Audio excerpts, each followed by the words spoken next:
Have you ever wondered how some players have insane power numbers? Or maybe you've seen a screenshot of a Pokemon with over 1 million speed stat and you want to know how to achieve that? By the way, this video is meant to be beginner friendly, but I will also have some info that can help late game players. And remember that if you are a new player, we also have our own Discord community and a wiki for this game as well, so the links for those are always in the description below. Well, there are multiple ways to achieve those big numbers, of course, but in this video I will show you the number one way: strike cards. I will explain you the basics of strike cards, such as how to use them, how to obtain them, how they actually work so that you can actually get more value from your strike cards, and tips on how to use them effectively. Let's start by the basics. Strike cards are items that allow you to increase the attributes of your Pokemon. And increasing your attributes, it means that you are increasing your stats. Very early in the game, you are introduced to your Pokemon's attributes, which you can click over here on this red arrow to preview them. But as you can see, the attributes of this Pokemon, they are not unlocked, so let's take a look at that first. In order to unlock those attributes so that they look amazing and shiny over here like this Rayquaza, you need actually attribute stones. You can get yourself some attribute stones, for example, from the League Conference store. It's over here. You can also get them from the Fated Enemy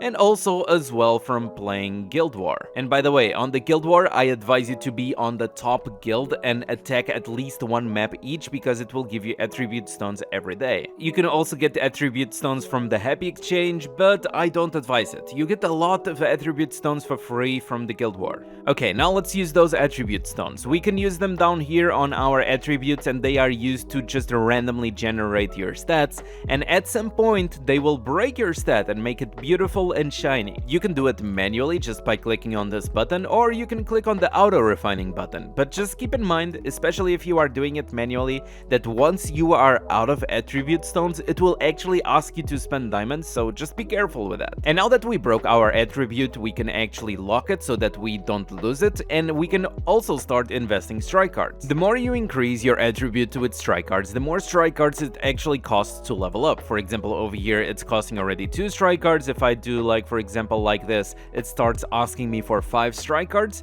If we go up to 100, it starts asking me for 10 strike cards. Once your attribute is 149 or above, it starts asking you for 30 strike cards to level up. But be careful, once you are out of strike cards, it will start asking you for diamonds as well. And you don't want to spend diamonds over here because it's pretty expensive, unless you are a whale, of course. And if you ever want to transfer your stats to another Pokemon, you can do it. Let's just go to the inherit function down here. We can go and filter by psychic type Pokemon because we were using a Latios. And let's actually go for the Latios and select, for example, a random Munchlax. We will select the Inherit Stone Refine, which will ask us for an Inherit Stone B. If you have one of those and 200 diamonds, you can actually transfer your stats to another Pokemon. Just click on Inherit and there we go. But keep in mind that Inherit actually transfers and replaces whatever is on the other Pokemon, okay? So be very careful with the Inherits. And now we have a Munchlax with a lot of speed. Now that we have the basics done, the question is how to get strike cards. Starting by the early game, there are multiple ways to get some strike cards. We have, for example, the World Boss store. We have some strike cards over here. We also have the League Conference store, which also has some strike cards over here to purchase. And also, if you play cross-server team using your helping chances, you get these dungeon help packs, and if you are lucky, you can also drop some strike cards from here. And there are more places. I just cannot name them all because the amount of strike cards that you get this way, well, they can help you in the early game, but it's not a big amount. So let's go and take a look at the main way of actually getting strike cards, the Happy Exchange. The Happy Exchange has many items that you can buy, and the items available on the Happy Exchange are always different every few days. So for example, the strike card exchange is actually available today, that's why I'm making this video, but it usually shows up every 4 weeks, on Sunday and Monday, so it's better if you always get yourself prepared for the future. There are 3 items that you can exchange for strike cards: Unishards that you can obtain for free,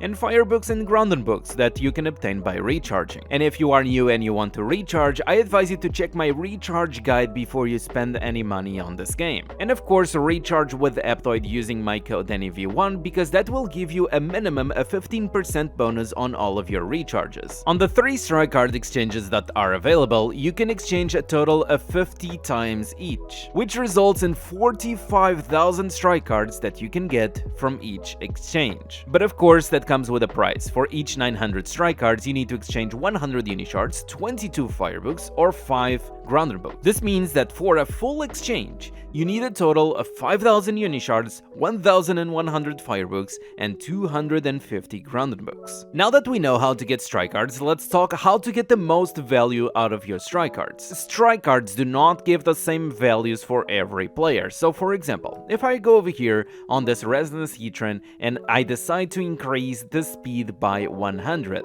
we can see that with a little calculation, those 100 strike cards gave me 1,240 speed.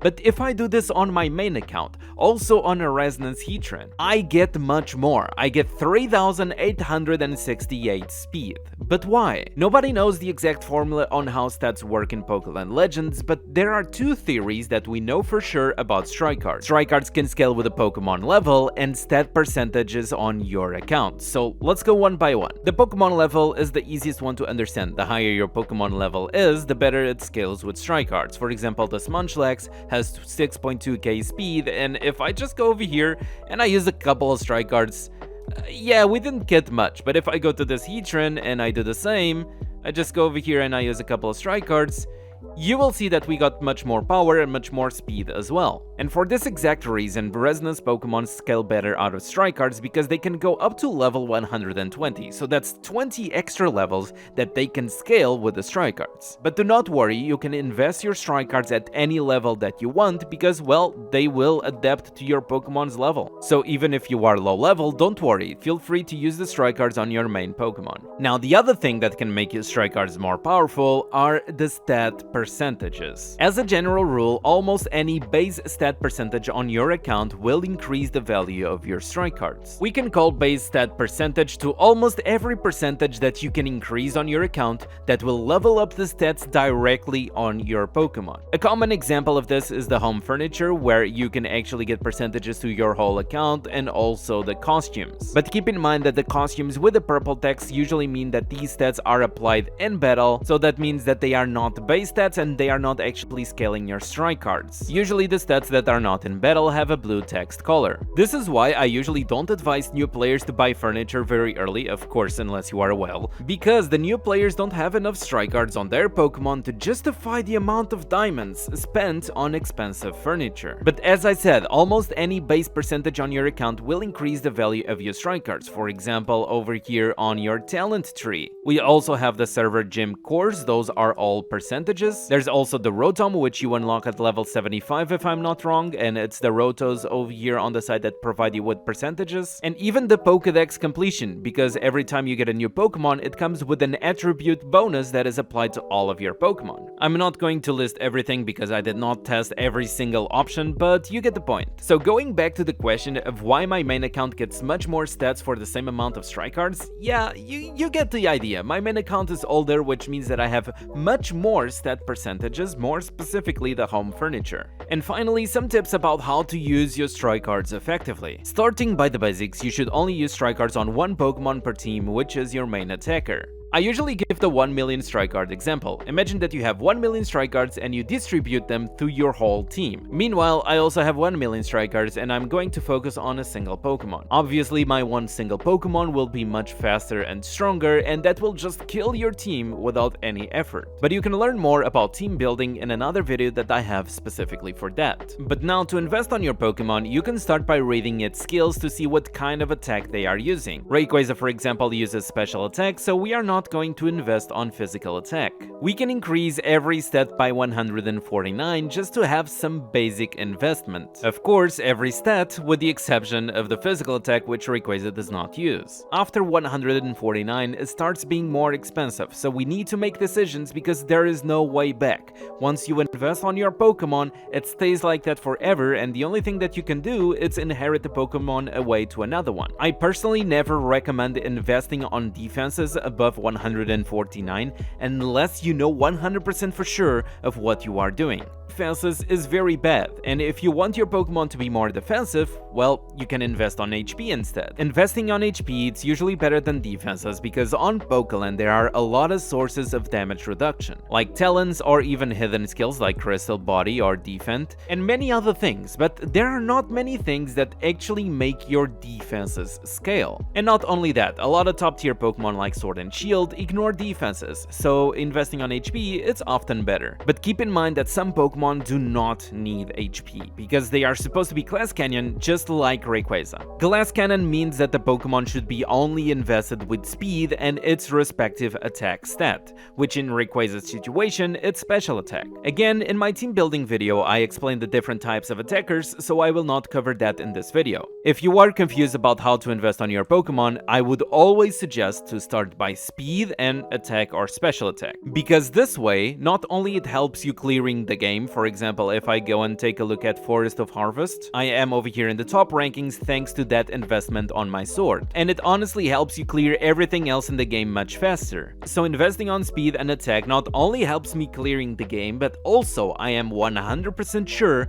that I am not doing any mistake. You will just keep playing and enjoying the game, and later you will know if you finally need to get some HP on your Pokemon or not. I can say that some popular Pokemon like Overlord Sword, Overlord Flare Zygarde, Resonance Heatran, and Resonance Diancie will require some HP investments at some point, but there's no way for me to tell you every single Pokemon that needs it. Just keep it simple, go for speed and attack or special attack first, do not touch your defenses, and later down the line you will understand if you need more HP or not. I really hope you enjoyed this video. It took me a long time to compile everything, so please leave a like down below if you enjoyed. And if you still have some questions, just leave a comment below or join our Discord community. The link is in the description. As always, thank you guys for watching and see you guys on the next video.